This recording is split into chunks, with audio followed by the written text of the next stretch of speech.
अ, महेश जी के हेलो। महेश जी के दो साथी रोहित जी और प्रतीक जी ने मेरी मदद की कि मैं इस माध्यम से आपके साथ अपनी कुछ बातें शेयर कर सकूं।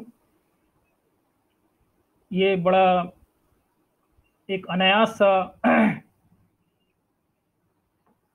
एक रिश्ता बना कि मैंने बात की महेश जी के साथ, और महेश जी ने ठीक एक दिन के बाद कहा कि आप विस्थापन के सवाल पे आप बोलिए। और मैं समझता हूँ कि जो विषय की जटिलता है या गहनता है, उसकी वजह से शायद उन्होंने इस विषय को बिल्कुल सामान्य रखा और मुझ पर छोड़ दिया कि मैं इस विषय की भूमिका और इस विषय के विस्तार के बारे में तय करूं कि मुझे कितनी बात कहनी है। तो अपनी बात शुरू करने से पहले मैं थोड़ा सा अपने बारे में बताऊं कि मैं एक एक्टिविस्ट था। स्वर्णरेखा प्रोजेक्ट जब यहाँ स्टार्ट हुआ और लोगों का विस्थापन शुरू हुआ, तो एक संगठन हम लोगों ने बनाया था, विस्थापित मुक्ति वाहिनी। और उसके साथ करीब 4 साल, 4.5-5 साल के आसपास मैं एक पूर्णकालिक कार्यकर्ता के रूप में मैंने काम किया। उसमें बहुत सारे साथी, जैसे अरविंद अंजुम, आप में से बहुत लोग शायद कई लोग जानते भी हैं, नाम भी सुना है, वो अब भी एक्टिव हैं। अभी एक गांधी प्रकाशन से जुड़ गए हैं, लेकिन फिर भी अभी वो वहाँ काफ़ी एक्टिव हैं। और लेकिन बाद में मैं फिर मेरे जो क्वालिफिकेशन थे और उसकी वजह से थोड़ा सा दूसरी तरफ गया। बहुत दिनों तक मैंने प्राइवेट कंपनियों में काम किया फाइनेंस मैनेजर के तौर पे। फिर बाद में as a company secretary practice, करीब 10 साल प्रैक्टिस में रहा। और फिर अंत में मुझे लगा कि नहीं, मेरी जगह, सही जगह जो है कोर्ट है। तो कलकत्ते हाई कोर्ट में मैंने अपने सदस्यता के लिए आवेदन दिया। और पिछले 7-8 सालों से मैं Calcutta high court, Ranchi high court और मेरे केसेस में मैं ऑनरेबल सुप्रीम कोर्ट भी जाता हूँ। तो एक वकील के रूप में और एक पुराने एक्टिविस्ट के रूप में आप मुझे, मेरा परिचय है और आप मुझे इसी रूप में एक्सेप्ट करिए।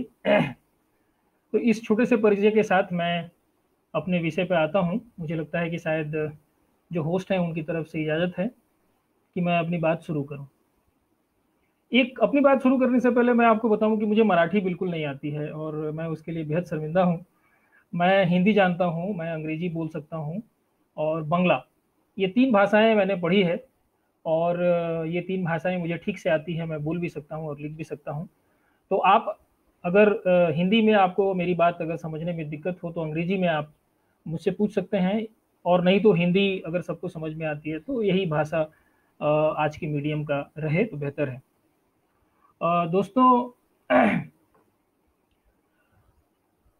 आज मैं विस्थापन का सवाल जो खासतौर पर झारखंड में है, आप लोगों ने तो बहुत कुछ सुना होगा, अखबारों के माध्यम से आपको बहुत जानकारी होगी कि झारखंड के बहुत से युवा जो हैं वो दिल्ली और बॉम्बे जैसे शहरों में काम करते हैं और घरों में काम करते हैं, डोमेस्टिक सर्वेंट के रूप में, डोमेस्टिक कुक के रूप में। तो पूरे झारखंड को मैं आज कवर नहीं कर पाऊंगा, 40-45 मिनट का जो वक्त है। उसकी वजह से मैंने जो तय किया है, मैं आपको दो विस्थापन के बारे में, जो मेरे खुद के व्यक्तिगत अनुभव हैं, एक अनुभव जो है, जो विस्थापन हुआ था 1919 के आसपास कंप्लीट हुआ था, जिसको आप आज जमशेदपुर के नाम से जानते हैं। टाटा नगर स्टेशन का नाम है और जमशेदपुर के नाम से जानते हैं। इस यहाँ विस्थापन कंप्लीट हुआ 1902 में, स्टार्ट हुआ था जब टाटा स्टील कंपनी की स्थापना हुई थी। और उसके बाद लैंड एक्विजिशन एक्ट 1894 आपने नाम सुना होगा, जिसके तहत अंग्रेजी सरकार ने, अंग्रेजी हुकूमत ने आदिवासियों का जमीन जो है उसका अधिग्रहण करना शुरू किया। और ये सारा अधिग्रहण जाके 1919 के आसपास खत्म होता है। ये जो मेरा अनुभव है, जाहिर बात है कि उस समय के बारे में बहुत, मेरी जो उम्र है, मुझे उसके बारे में बहुत ज़्यादा पता नहीं है। तो ये अनुभव बहुत कुछ जमशेदपुर में से संपर्क होने की वजह से, जो जमशेदपुर के लोग हैं, पुराने लोग, जिनके दादा के समय में ये जमीन एक्विजिशन हुआ या जिनके परदादा के समय हुआ, उनसे जो थोड़ी बहुत जानकारी मिली। लेकिन सबसे ज़्यादा जानकारी इसके बारे में एक वकील के तौर पर मुझे मिली, जब मुझे टायो, एक टाटा स्टील की एक सब्सिडियरी कंपनी है, उसको टाटा ने कहा कि ये इंसॉल्वेंट हो गई है और इस कंपनी को ले गए लिक्विडेट कराने के लिए एनसीएलटी कोलकाता में। तो उसके वर्कर्स जो हैं, जो सबसे ज़्यादा पीड़ित थे कंपनी बंद होने से, वो हमारे पास आए। उन्होंने मुझे अपना वकील नियुक्त किया और मैं एनसीएलटी में खड़ा हुआ। फिर वो मसला एनसीएलटी दिल्ली गया, हाई कोर्ट में भी उसके मतलब अलग से कुछ मसले पड़े हुए हैं, ऑनरेबल रांची हाई कोर्ट में, सुप्रीम कोर्ट भी गया, वहाँ से एक आध मसले मेरे पक्ष में डिसाइड हुए। फिर अभी वापस ये एनसीएलटी में है, एनसीएलटी कैलकाटा में है और एनसीएलटी में है। इसके अलावे अचानक कोई 6-7-8 महीने पहले केबल एक कंपनी है जमशेदपुर की, काफी फेमस कंपनी है, इनकैब इंडस्ट्रीज लिमिटेड के नाम से। इसे अंग्रेजों ने, एक अंग्रेजी कंपनी ने 1920 में बनाया था, सेटअप किया था जमशेदपुर में।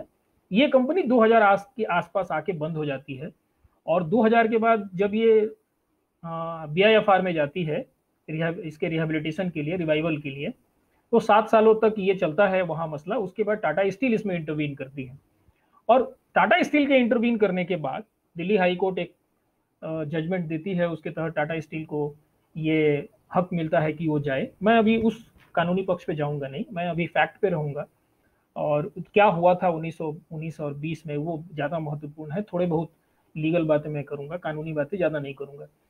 तो दिल्ली हाई कोर्ट ने कहा कि भाई आप एक पक्ष हो सकते हैं, आप अपना एक रिहेबिलिटेशन प्रपोजल डालिए।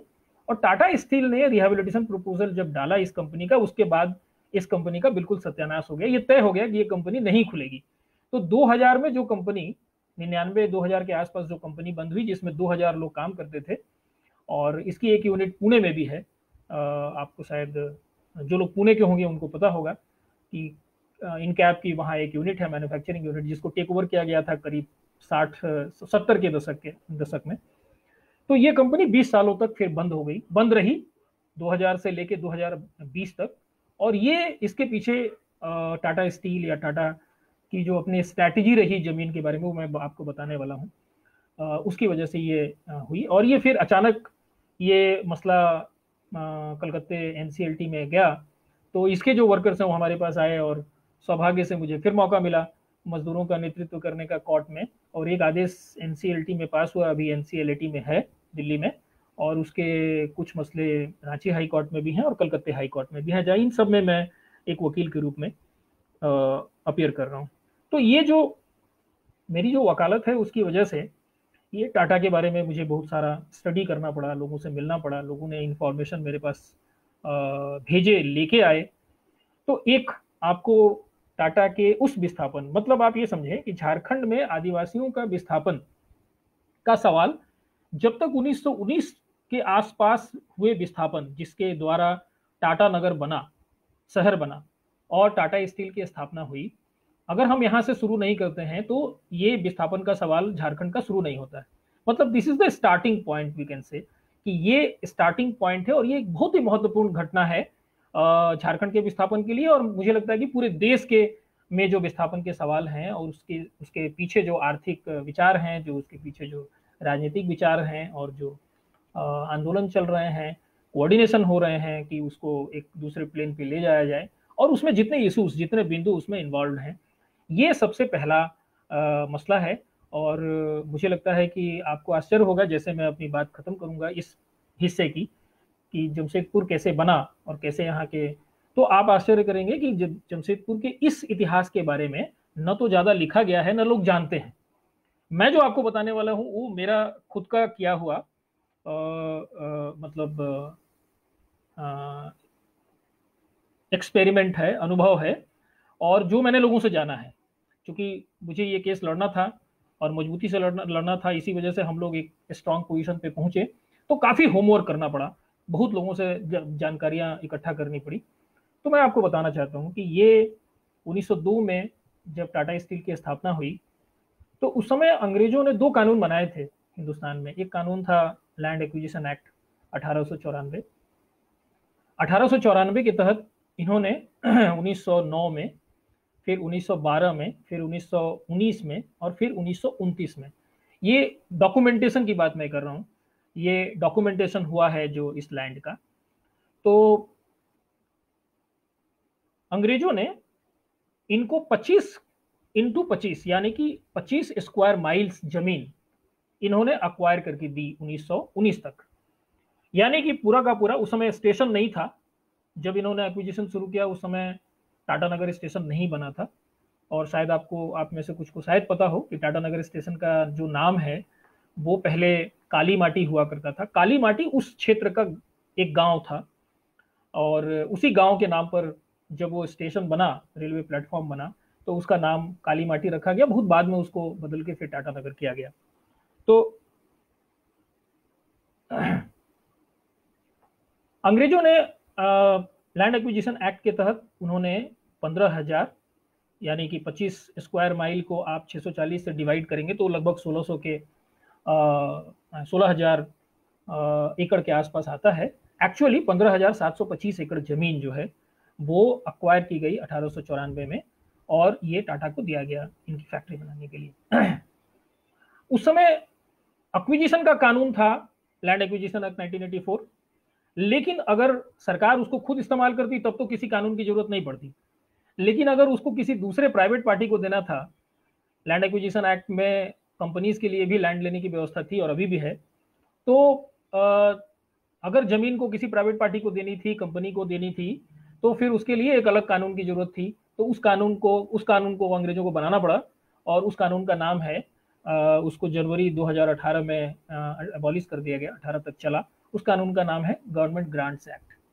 तो मेरी समझदारी के हिसाब से गवर्नमेंट ग्रांट्स एक्ट के तहत 15,725 एकड़ लैंड टाटा को दिया गया। आप जमशेदपुर में जितने नाम अगर सुनते होंगे किसी के द्वारा, अगर या कोई विजिट किए होंगे तो आप लोग सुने होंगे साकची, बिष्टुपुर, ये सारे गांव के नाम हैं। ये नाम एज इट इज ऐसे ही पड़े हुए हैं, इन नामों को बदला नहीं गया अभी तक। काली माटी जो गांव था जिसके नाम पर स्टेशन बना था, उसको केवल बदल के टाटा नगर किया गया।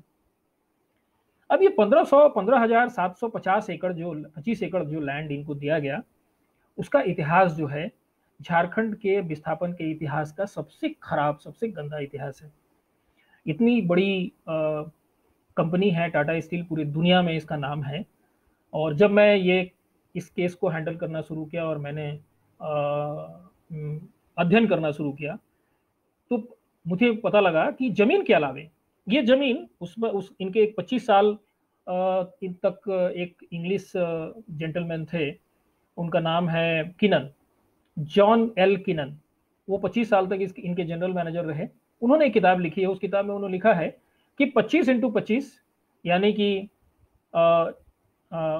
25 स्क्वायर माइल जो जमीन इनको दी गई वो केवल 5 रुपए में दी गई। लेकिन जब दस्तावेज में देखता हूं कि कितने रुपए में इसको लिया गया होगा, तो वो आंकड़ा करीब 8-10 लाख के आसपास आता है उस दस्तावेजों को देखने। तो बड़ा अजीब लगता है कि एक तरफ आप 8-10 लाख रुपए में आप उसको अक्वायर करते हैं और दूसरी तरफ टाटा को केवल 5 रुपए में दे सकते हैं। खैर, ये गवर्नमेंट की पॉलिसी, वो दे सकते थे। लेकिन दस्तावेज में जो लिखा हुआ है वो बहुत ही महत्वपूर्ण चीजें हैं। दस्तावेज में ये लिखा हुआ है कि ये जमीन इनको केवल बिजनेस को स्टार्ट करने के लिए दी गई थी, यानी बिजनेस खड़ा करने के लिए, और बिजनेस रिलेटेड जो एक्टिविटीज थे केवल उसके लिए जमीन का इस्तेमाल कर सकते थे। और जिन जमीनों को वो बिजनेस के लिए इस्तेमाल नहीं करते, उन जमीनों को सरकार चाहती तो ले लेती। सरकार अपने रेवेन्यू पर्पस के लिए, अस्पताल के लिए, दूसरी चीजों के लिए, एडमिनिस्ट्रेटिव पर्पस के लिए वो सारी जमीनें उसमें इनसे वापस ले सकती थी। और उसमें लिखा हुआ है कि अगर वापस लेती तो वो उनको, टाटा को उतना ही पैसा देती जितने पैसे आदिवासियों को दिए गए थे।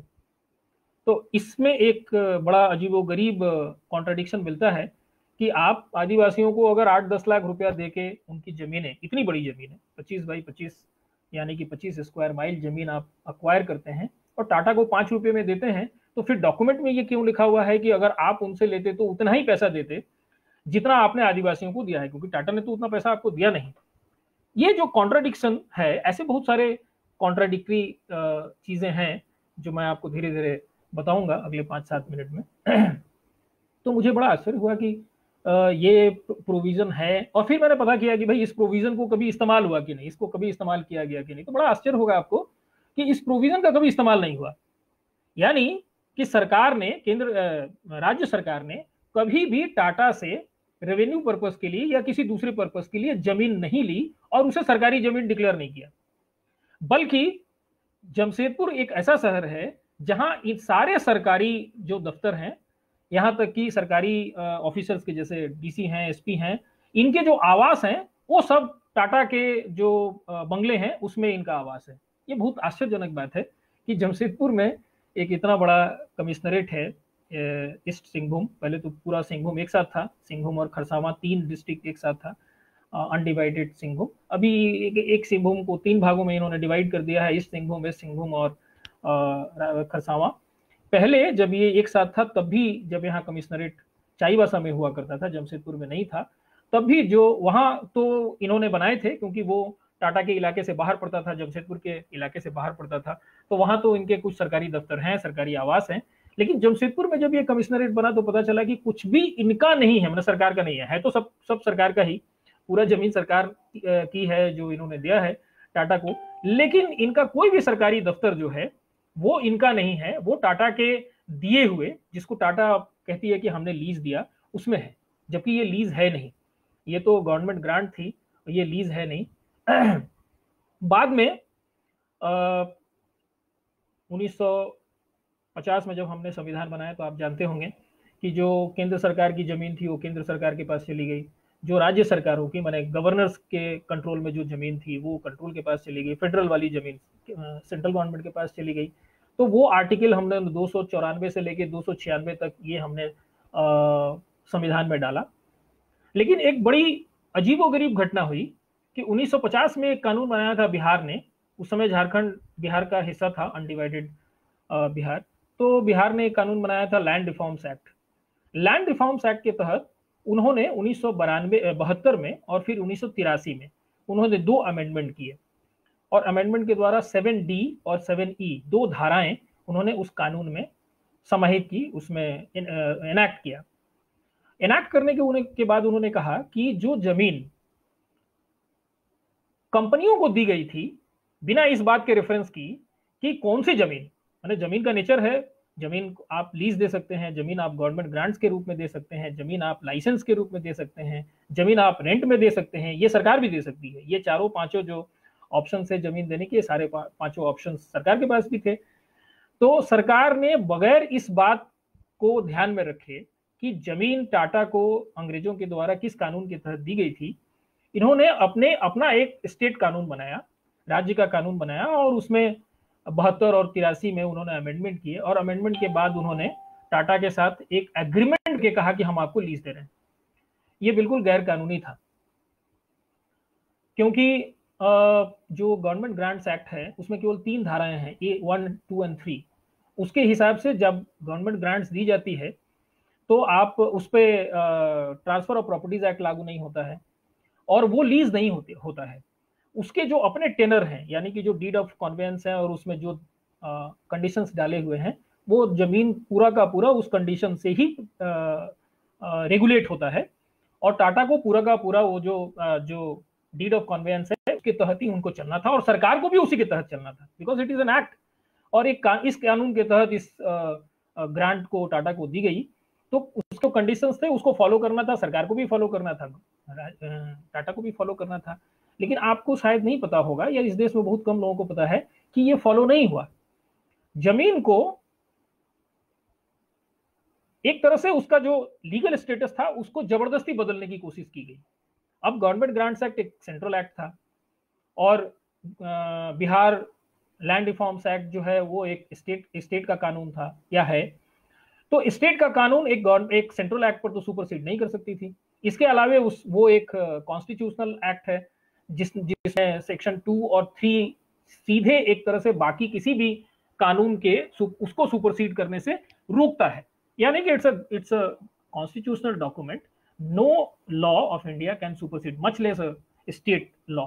कोई स्टेट का कानून का तो सवाल ही नहीं है, कोई सेंट्रल कानून भी जो है गवर्नमेंट ग्रांट्स एक्ट को सुपरसीड नहीं कर सकती है। लेकिन उसको इन लोगों ने बहुत ही चालाकी से, बहुत ही प्लानिंग के तहत उन लोगों ने उस स्ट्रक्चर को बदलने की कोशिश की, और इसको कन्वर्ट कर दिया एक लीज के रूप में, और इस लीज को उन्होंने 84 में दिया। फिर हमारा झारखंड बनता है 2000 में, और 2000 के बाद फिर इस जमीन को उसी लीज को ये लोग फिर से रिन्यू करते हैं 2005 में, वही भाषा लिखते हैं जो 1984 की में जो भाषा लिखी गई थी, जो बिल्कुल गैर कानूनी है, असंवैधानिक है, और उसके तहत ये एंजॉय कर रहे हैं। अब बड़ा अजीब स्थिति है कि 15,725 एकड़ जमीन, जिसको हम जमशेदपुर के नाम से जानते हैं आज, उसमें लगभग 2.5 से 3 हजार एकड़ जमीन जो है वो टाटा अपने बिजनेस के लिए, जिसमें उसके अस्पताल हैं, जिसमें उसके रेसिडेंशियल क्वार्टर्स हैं, उसके लिए इस्तेमाल कर दिए। बाकी जो है उसने सबलीज किया, जिसका कोई प्रोविजन जो है डीड ऑफ कॉन्वेंस में नहीं था, उसको कोई पावर नहीं था। और आप आश्चर्य करेंगे ये जान के कि टाटा ने डीसी ऑफिस में 1988 तक, क्योंकि मैंने खुद देखा है 1988 तक, उन्होंने एक एक जमींदारी ऑफिस बना के रखा था डीसी ऑफिस में।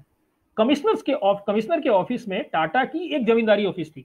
जमींदारी आप जानते हैं 1956 में खत्म हो गया, लेकिन इनकी एक जमींदारी ऑफिस चली 1988-89 तक।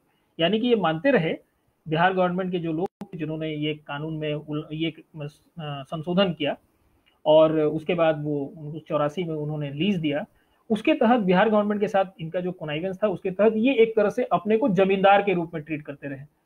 और जो जमीन सरकार को अपने जरूरत के लिए इनको वापस ले लेना था, या जो जमीन 1894 के एक्ट के तहत आदिवासियों के पास वापस चली जानी चाहिए थी, वो उस जमीन पर टाटा का इतने सालों से गैर कानूनी कब्जा है। यह आपके लिए शायद एक नई बात होगी। ये 1894 के कानून में बिल्कुल स्पष्ट लिखा हुआ है कि आपको जिस काम के लिए आप जमीन को अक्वायर करते हैं, अगर उस काम में अगर आप उस जमीन का इस्तेमाल नहीं करते हैं तो वो जमीन वापस लौट जाएगी। यानी कि जिससे आपने जमीन ली वापस लौट जानी चाहिए थी। तो करीब 12,000 से ज्यादा एकड़ जमीन जो है वो आदिवासियों के पास चली जानी चाहिए थी, लेकिन ये नहीं गई। ये बिहार सरकार के साथ इनका जो कॉनाइवेंस था, उसके तहत इन्होंने उसको सबलीज कर दिया, यानी कि टेनेंसी क्रिएट कर दी। मतलब ये खुद जमींदारी जो 1930 के आसपास, आप लोग अगर स्वतंत्रता आंदोलन पढ़े होंगे तो आप ने सुना होगा कि हिंदुस्तान के कई इलाकों में ये जमीन का जो रेंटल का मामला था कि जमींदारी देनी पड़ती थी, वो रेंट तय करते थे जमींदार, फिर अंग्रेजों को देते थे उस जमीन के बदले जो भी फी फिक्स थी उसको। ये बिल्कुल वही सिस्टम हिंदुस्तान का जो 1947 के पहले था, वो सिस्टम जमशेदपुर में आज तक चल रहा है। ये बिल्कुल हैरान करने का बात है। खासतौर मैं जब भी लोगों से बात करता हूं तो लोग बड़ा आश्चर्य करते हैं कि ये कैसे चल रहा है। और मैंने जब जानकारी लेने की कोशिश की कि इतना सारा जमीन जो 8 लाख, 10 लाख, 15,725 एकड़ जमीन उस समय के वैल्यू से 8-10 लाख जो मुआवजा इन्होंने दिया, जिसके बारे में अभी कोई दस्तावेज उपलब्ध नहीं है। मैंने बहुत कोशिश की, सरकारी लोगों से भी, अफसरों से भी बात की कि अगर उस समय के कोई दस्तावेज हो तो दे, लेकिन चूंकि उस समय सारे के सारे दस्तावेज कलकत्ते में बनते थे, क्योंकि वो आप जानते हैं कि वो राजधानी थी और वहाँ का जो सेक्रेटरी था उसके हस्ताक्षर से ये सारा डॉक्यूमेंट बना है। तो अभी तक मुझे उसके बारे में कोई प्रामाणिक फिगर नहीं मिला है कि कितने आदिवासी विस्थापित हुए और कितना पैसा उनको दिया गया। जिनके परिवार अभी हैं इस क्षेत्र में जो रहते हैं जमशेदपुर में, उनसे जब मेरी बात हुई तो उन्होंने कहा, जैसे एक आदमी से मेरी बात हो रही थी तो उन्होंने कहा कि मेरे 2 दादाजी को नौकरी दी गई थी। तो मैंने कहा पैसे कितने मिले थे और जमीन कितना था? तो उसने कहा कि ये मैं नहीं बता सकता हूँ, लेकिन मेरे 2 दादाजी को नौकरी मिली थी। तो मैंने कहा कि नौकरी, किस तरह की नौकरी उनको मिली थी? जिन्होंने, आप, ये वही सज्जन है जिनका काली माटी पूरा स्टेशन है टाटा नगर का, वो पूरी जमीन जो है उनकी थी। तो उनको पता नहीं है कि उनको कितने पैसे मिले थे उस जमीन के, लेकिन उनके 2 दादाजी को नौकरी मिली थी। एंड वो 2 दादाजी वो एक मैनुअल लेबर थे टाटा स्टील में। तो ये ऐसी जानकारियां हैं कि हर परिवार से उन्होंने कोशिश की, खासतौर पर जो लोग तैयार थे मैनुअल लेबर करने के लिए।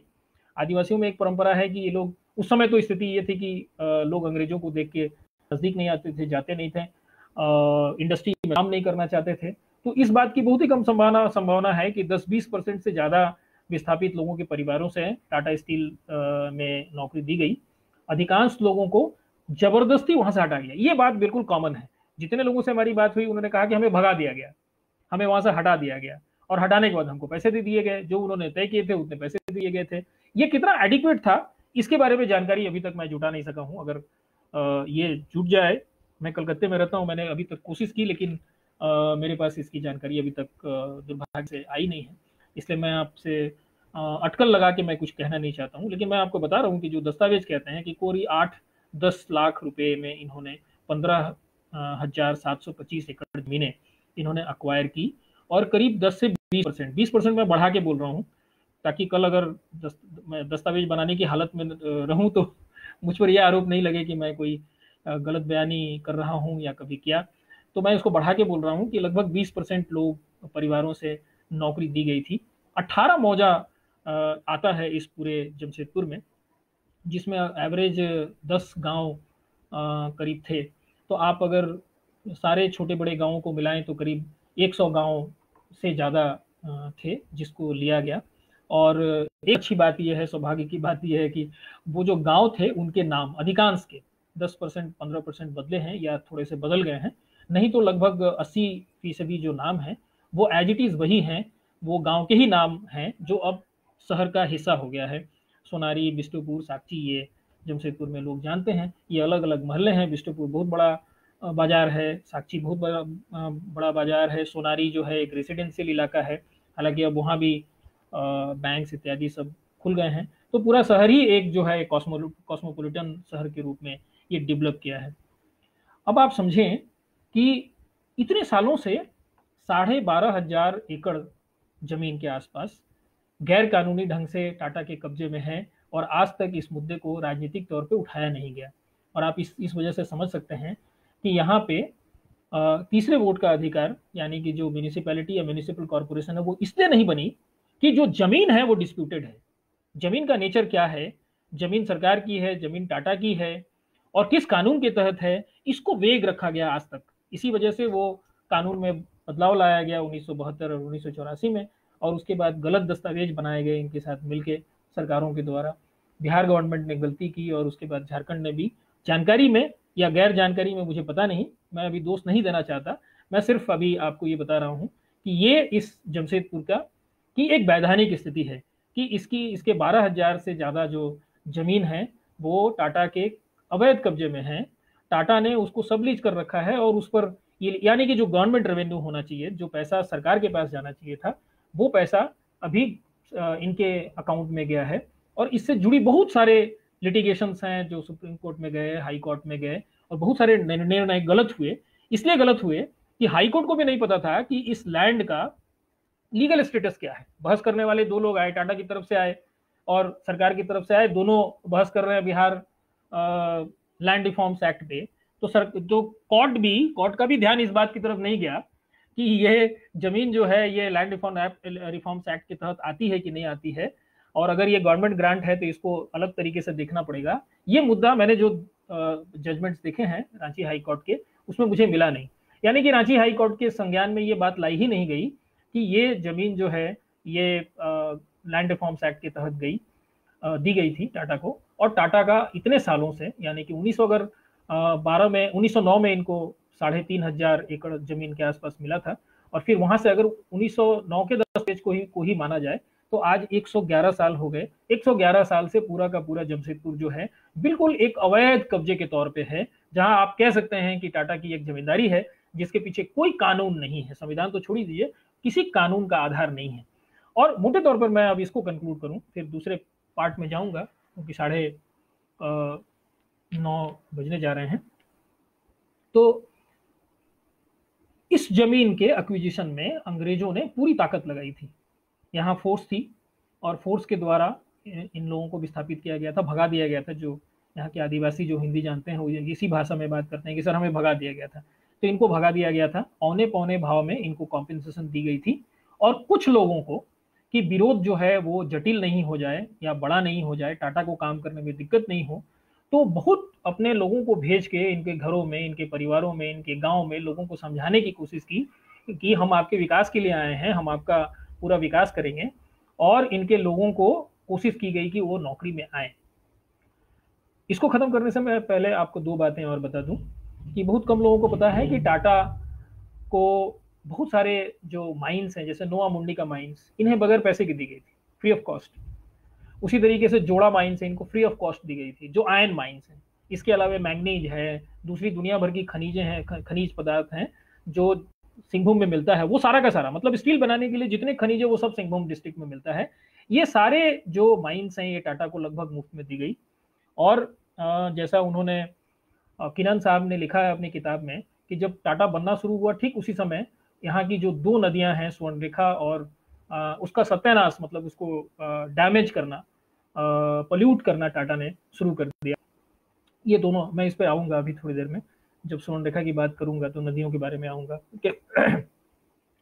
तो ये एक ऐसी कहानी है, इतनी ट्रेजिक कहानी है जो लोग इस देश में नहीं जानते हैं। और मैं आपको एक बात बताता हूँ इसको खत्म करने से पहले, कि मैंने एक अनुमान लगाया कि केवल सिंहभूम, टाटा आज जो भी है वो झारखंड के केवल एक जिले की वजह से है, अनडिवाइडेड सिंहभूम।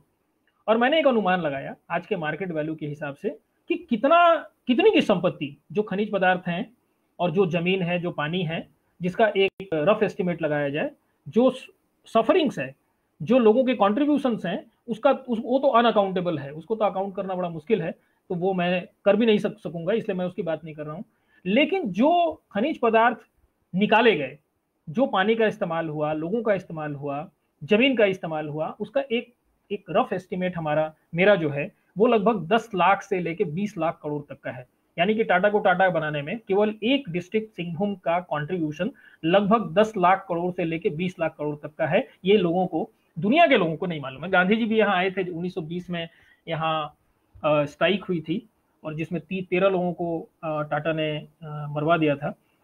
महात्मा गांधी 1925 में आए तो बहुत सिंपैथेटिक थे टाटा के लिए, क्योंकि टाटा ने कभी 25,000 रुपया, जब वो साउथ अफ्रीका में आंदोलन कर रहे थे तो वहाँ टाटा ने 25,000 रुपया कॉन्ट्रीब्यूट किया था। तो काफ़ी एहसानमंद थे और यहाँ आए तो बहुत लिबरल थे और टाटा ने उनकी सारी बातें मान ली, तो स्ट्राइक खत्म हो गया, इसलिए बहुत खुश होके गए।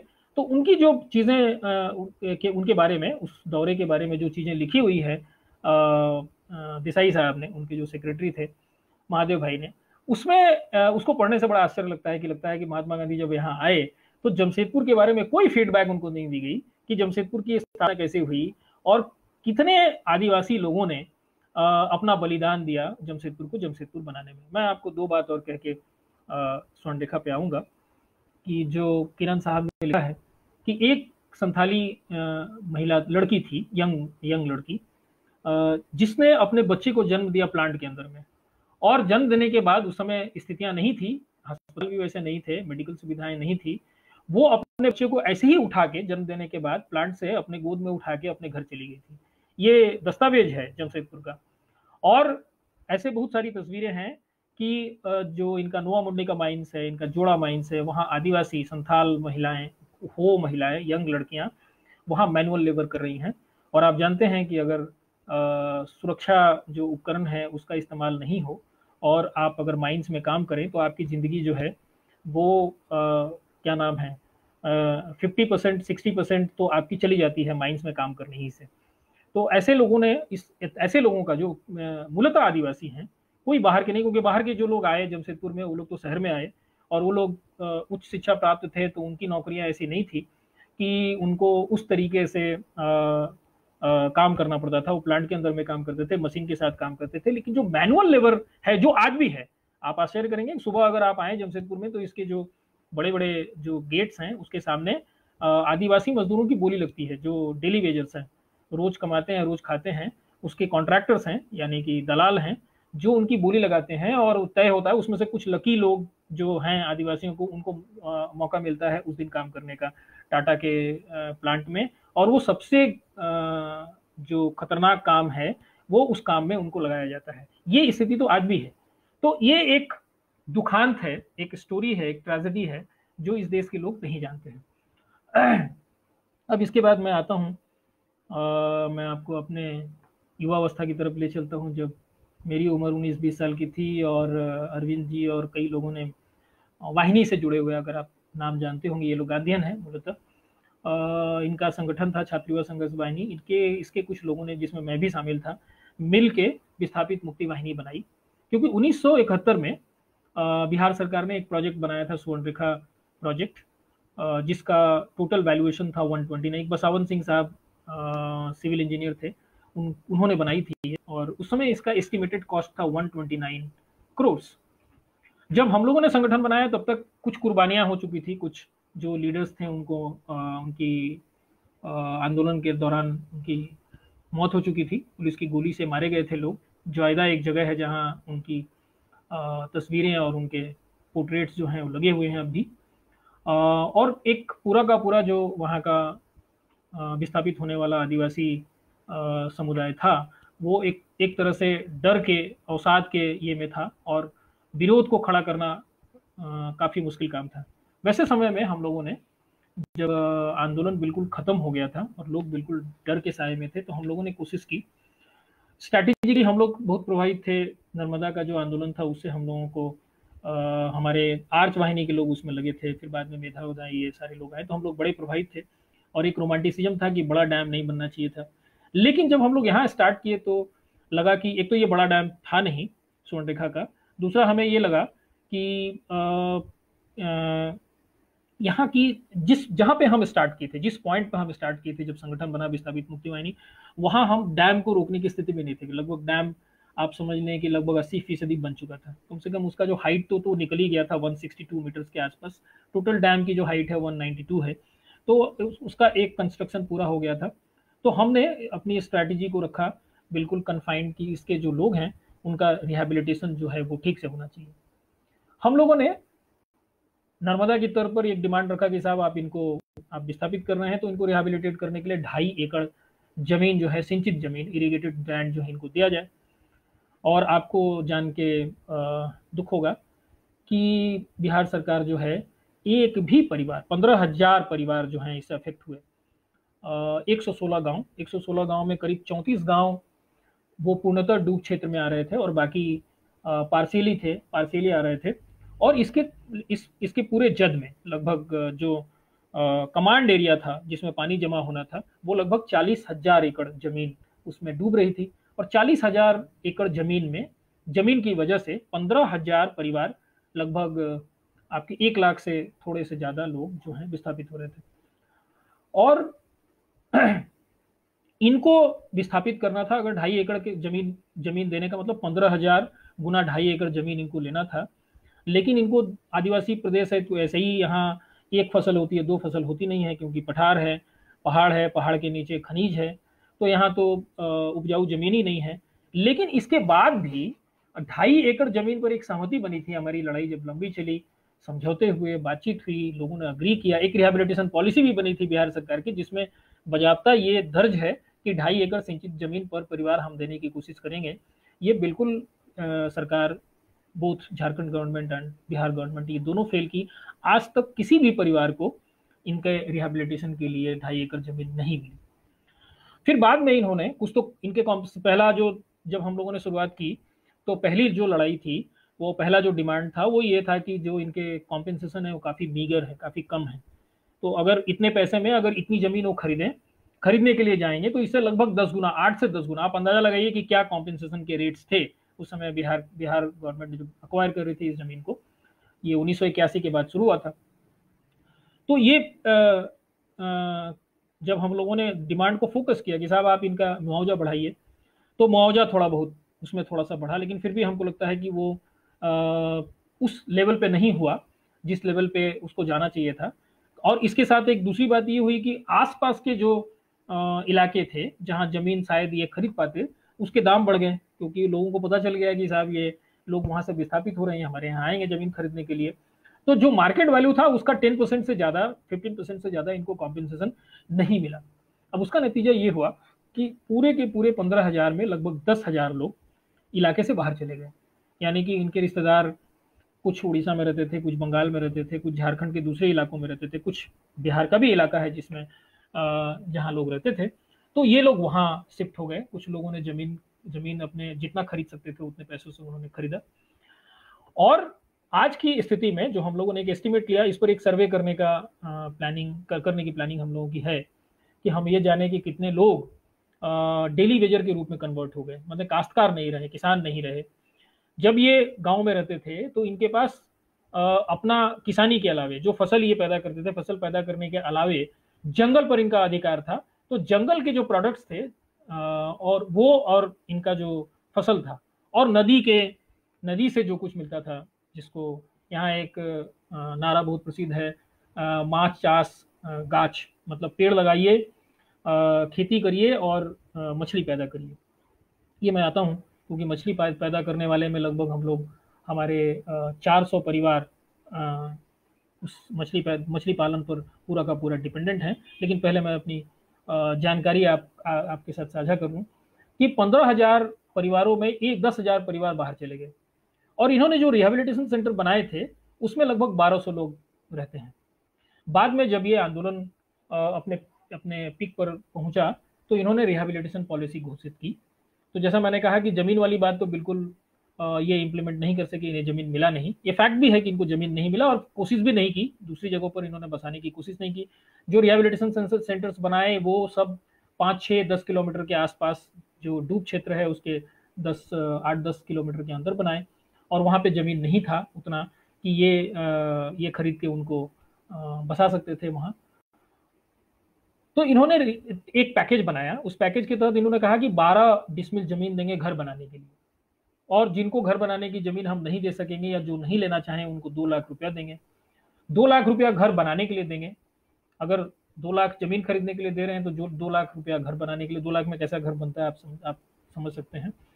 और बाकी 2 लाख इनको व्यवसाय करने के लिए। अब 2 लाख में कौन सा व्यवसाय होगा? जो ये कर सकते थे जैसे खादी ग्राम्य उद्योग या ग्रामीण उद्योगों को बढ़ावा देना, मतलब जो ये कर सकते थे उस पैसे वो किया, ये इन्होंने किया नहीं। हम लोगों की रेटिंग में this was one of the most unplanned project of India. और जैसे मैंने आपको टाटा की कहानी बताई, लगभग उसी तरह की त्रासदी ये झारखंड गवर्नमेंट की है। आपको बड़ा आश्चर्य होगा, मैं कंक्लूड करने की कोशिश कर रहा हूँ कि आपको आश्चर्य होगा कि इसका जो पानी है ये 129, पहले ये बता दूं, 129 करोड़ का प्रोजेक्ट अभी तक 2,500 करोड़ रुपए इसमें खर्च हो चुके हैं। और अब ये राज्य सरकार से, पहले ये झारखंड, बिहार और उड़ीसा का ये कंबाइंड प्रोजेक्ट था, अब ये यहाँ से आगे बढ़ गया है, अब ये सेंट्रल प्रोजेक्ट हो गया है और इसकी जो पूरी लागत है वो लगभग 6,500 करोड़ रुपया है। आज की तारीख में 2,500 करोड़ रुपया खत्म हो चुका है। पानी लगभग 189 मीटर के आसपास पानी स्टोर करते हैं हम लोग। और आप बिल्कुल आश्चर्य करेंगे कि ये पूरा का पूरा पानी पिछले 20, आप थोड़ा सा और पीछे जाएं, लगभग 25 से 30 साल हो गए, पिछले 25 से 30 सालों से ये पूरा का पूरा पानी इंडस्ट्रियल यूज हो रहा है। It was an irrigation project, declared irrigation project. 3 राज्यों में इस इरिगेशन होना था और बिल्कुल जो कमांड एरिया है उसमें लोग पानी निकाल लेते हैं और उससे अपनी सिंचाई करते हैं, उनको आप छोड़ दीजिए, वहां तो सिंचाई होना नहीं। आप जानते हैं कि जहां डैम बनती है पानी वहां से निकलता है और फिर उस पानी कैनल के थ्रू निकलता है और उस पानी से सिंचाई होती है। कैनल के थ्रू सिंचाई जहां होनी है वहां पानी को ले जाया जाता है। तो डैम के बनने के बाद जो कैनल निकलता है उस कैनल से आज तक कोई सिंचाई नहीं हुई और वो पूरा का पूरा पानी जमशेदपुर के जो इंडस्ट्रियल यूनिट्स हैं उसका इस्तेमाल हुआ। अब एक बात कह के मैं इसको समाप्त करता हूं क्योंकि समय पूरा हो गया। आप सवाल पूछेंगे तो मुझे लगता है कि मैं बहुत सारा ऐड ऑन कर सकूंगा। बिहार सरकार ने 1993 में एक टाटा स्टील को एक नोटिस जारी किया, कहा कि साहब आप इस्तेमाल कर रहे हैं पानी तो आप पर 3 करोड़ रुपया का आपका क्लेम बनता है आप पर। तो उन्होंने दिया और ये मसला फिर रांची हाई कोर्ट में डिसाइड हुआ। रांची हाई कोर्ट से ये मसला फिर सुप्रीम कोर्ट में गया। 2005 में ये मसला चल ही रहा था, सुप्रीम कोर्ट तक पहुंचा था।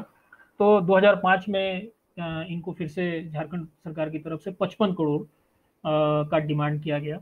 और हम लोगों का जो एस्टिमेट है, जो अरविंद अंजुम से मेरी बात हो रही थी तो उन्होंने कहा कि लगभग 1,000 करोड़ रुपया जो सरकार का फिक्स्ड रेट है, उस पर हम लोगों का विवाद है, लेकिन खैर उसको छोड़ दें, सरकार के फिक्स्ड रेट को ही माने तो सरकार के फिक्स्ड रेट के हिसाब से जो यहाँ इंडस्ट्रियल यूनिट्स हैं उनके ऊपर लगभग 1,000 करोड़ रुपया बकाया है। और आपको सब जानकर आश्चर्य होगा कि इतने सालों के बाद भी जो लोग 15,000 लोग विस्थापित हुए उनको पूरा रिहेबिलिटेशन पैकेज भी, जो मैंने कहा 2 लाख 2.5 लाख, ये भी अभी तक नहीं दिया जा सका है, जिसमें करीब 200 से 300 करोड़ और रुपए की जरूरत हो। 200 से 300, 1,000 करोड़ पानी का जो सेस या पानी का जो टैक्स है वो बकाया है यहाँ की इंडस्ट्रीज पर, केवल जमशेदपुर और सिंहभूम में। और 200 से 300 करोड़ रुपए सेंट्रल प्रोजेक्ट के पास नहीं है कि वो पूरा कम से कम जो रिहेबिलिटेशन पॉलिसी इन्होंने डिसाइड किया आज से 30 साल पहले, उसको कम से कम कंक्लूड करें, वो भी आज तक कंक्लूड नहीं हुआ है। तो ये मसला सुप्रीम कोर्ट में जब गया, तो आप जानते हैं कि अदालतों में तकनीकी चीज़ें जो हैं वो ज़्यादा चलती हैं, और मैं वकील हूँ तो इस बात को ज़्यादा समझता हूँ।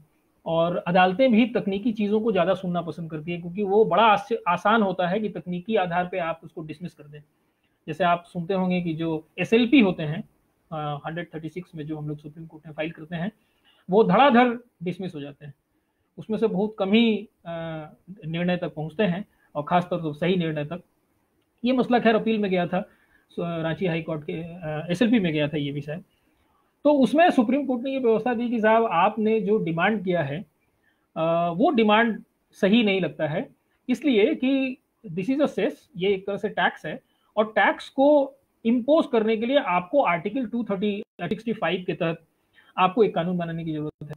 उन्होंने एक और 366 क्लॉज 28 है संविधान का, उसका हवाला दिया, जिसमें टैक्स के बारे में, टैक्स का डेफिनेशन है वहां 366 में। इन दोनों को रेफर करके हुए कहा कि साहब आपने एक कानून नहीं बनाया तो आपने इन पर टैक्स कैसे दे दिया। टाटा ने कहा कि रिपेरियन राइट है ये हमारा। ये बड़ा मैंने अजीबो गरीब इनका तर्क था। रिपेरियन राइट मतलब इन्होंने तो पहले जो जमशेदपुर में नदी है उस पर एक बांध बना के रखा है छोटा सा, कि पानी को पहले ही से स्टोर कर रहे हैं। फिर बाद में स्वर्ण रेखा प्रोजेक्ट बनी, जिसमें उतने बड़े पैमाने पर पानी इकट्ठा होने लगा, और वो पूरा का पूरा पानी इंडस्ट्रियल यूज में आया। उसके बाद ये कह रहे हैं कि रिपेरियन राइट हमारा है, ये सुप्रीम कोर्ट में कह रहे हैं। इस पर सुप्रीम कोर्ट ने कोई व्यवस्था नहीं दी, मुझे समझ में नहीं आया कि क्यों नहीं दी। रिपेरियन राइट तो होता है कि नदी जैसे जैसे जा रही है, नदी के किनारे रहने वाले सबका अधिकार है पानी को इस्तेमाल करने का। तो ये जो डैम बना चुके हैं, एक छोटा सा डैम जमशेदपुर में मानगो जो एरिया है वहाँ, ये पहले से काफी सालों से बना के रखे हैं, वो बिल्कुल गैर कानूनी है और संवैधानिक है, क्योंकि वो पानी रोकने का इनको कोई हक ही नहीं है, क्योंकि पानी जो नीचे जा रहा है फिर उसका रिपेरियन राइट आप रोक रहे हैं। तो रिपेरियन राइट जिसमें सारे लोग इन्वॉल्व है, नदी के किनारे रहने वाले सारे लोगों का हक है। और टाटा ने कहा सुप्रीम कोर्ट में कि हम, ये मेरा रिपेरियन राइट है तो आपका रिपेरियन राइट है, तो यहाँ से जो नदी बंगाल की खाड़ी तक जा रही है उसके किनारे रहने वाले जो लोग हैं उसका रिपेरियन राइट का क्या हुआ। ये सुप्रीम कोर्ट ने नहीं देखा, और उसने बिल्कुल एक टेक्निकल ग्राउंड पे, बाद में हालांकि इनके वकील ने ये भी कहा कि हमारा जो इरिगेशन एक्ट है उसमें हमको इम्पोज करने का पावर है। तो उन्होंने कहा कि ये इम्पोजिशन जो है इरिगेशन एक्ट के तहत, ये सवाल आप रांची हाई कोर्ट में क्यों नहीं उठाए। तो ये इस सवाल पर हम कोई व्यवस्था नहीं देंगे, आप पहले जाके रांची हाई कोर्ट में। और आप आश्चर्य करेंगे कि ये मसला 17 दिसंबर 1917 को ये डिसाइड हुआ सुप्रीम कोर्ट में, 2.5 साल के लगभग होने को आ रहा है। सरकार को कोई मतलब नहीं है, कोई गरज नहीं है, ये सब क्यों होता है आप जानते हैं, कोई गरज नहीं है इसको मेंशन भी करने के लिए कोर्ट में कि साहब हमारा 1000 करोड़ रुपया जो है बचा हुआ है। अभी झगड़ा हो रहा था कि जीएसटी का जो क्या नाम है हिस्सा है झारखंड का, वो सेंटर ने नहीं दिया है, और इस कोविड की स्थिति में और भी खराब स्थिति है कि इनके पास पैसे नहीं है कि ये मैनेज करें। किट वाली बात तो अलग है, लेकिन मैनेज करने के लिए जो पैसे चाहिए एडमिनिस्ट्रेटिव स्तर पर, वो भी इनके पास नहीं है। तो ये बात हुई। लेकिन 1000 करोड़ रुपया केवल पानी का सेस, मैं अभी जमीन और दूसरी चीजों के बारे में उसको एस्टिमेट नहीं करूं, मैंने एक एस्टिमेट आपको बताया कि लगभग 10 से 20 लाख करोड़ रुपया हमने अपनी संपत्ति का बर्बाद किया टाटा को टाटा बनाने में, और उसके बदले में विस्थापन और बर्बादी के सिवा यहाँ के आदिवासियों को कुछ नहीं मिला। 1000 करोड़ रुपया टाटा और दूसरी इंडस्ट्रीज पर पानी का सेस बकाया है। लेकिन यहाँ की सरकार ने उस इशू को, जो रिमांड बैक किया गया सुप्रीम कोर्ट के द्वारा ऑनरेबल हाई कोर्ट को, राज्य हाई कोर्ट को, उसको मेंशन तक नहीं हुआ है 2.5 साल में। तो चूंकि समय, मैंने लगभग 45 मिनट का समय मुझे कहा गया था, मैंने ले लिया। बहुत सारी चीज़ों को मैं समेट नहीं सका हूँ, और थोड़ा सा बिखरे बिखरे तरीके से मैंने जो इन्फॉर्मेशन थे, कुछ कानूनी, कुछ अनुभवजन, और कुछ जो फैक्चुअल है, मैंने आपके साझा किया, मैंने आपके साथ। और मुझे उम्मीद है कि आपको जो बिखरे तरीके से मैंने संभालने की और समेटने की कोशिश की, उसके बाद भी बहुत सारे इन्फॉर्मेशन आपको ऐसे मिले होंगे जो इस देश में लोग जानते नहीं हैं टाटा के बारे में। स्वर्ण रेखा के बारे में के बारे में बहुत सारी किताबें छपी है। दिल्ली में जो कुछ है, मैं भूल रहा हूँ उनका नाम, जो इंस्टीट्यूट है, इंस्टीट्यूट ऑफ कंपनी सेक्रेटरीज के ठीक बगल में, तो उन्होंने किताब छापी है, कई लोगों ने किताबें लिखी हैं। तो स्वर्ण रेखा के बारे में, स्वर्ण रेखा के विस्थापन के बारे में बहुत से फैक्ट्स लोगों के पास है, किताबों के तौर पे, अनुभव के तौर पे कुछ लोगों ने लेख भी लिखे। लेकिन जमशेदपुर बना, उसमें जो विस्थापन हुआ और जो त्रासदी हुई, लोगों को खदेड़ा गया, लोगों के फंडामेंटल राइट्स के वायलेशन हुए, इसकी जानकारी बहुत कम लोगों के हैं। तो थोड़ी सी जो मेरी अदालत की प्रैक्टिस के द्वारा जो थोड़ा-सा ज्ञान अर्जन मेरा हुआ था, मैंने आपके साथ साझा किया। इस पर हम लोग काम कर भी रहे हैं कि और भी फैक्ट्स जुटाए जाएँ और इसको एक किताब के रूप में संकलित किया जाए। तो इसी के साथ आप तमाम लोगों को धन्यवाद करते हुए मैं अपनी बात समाप्त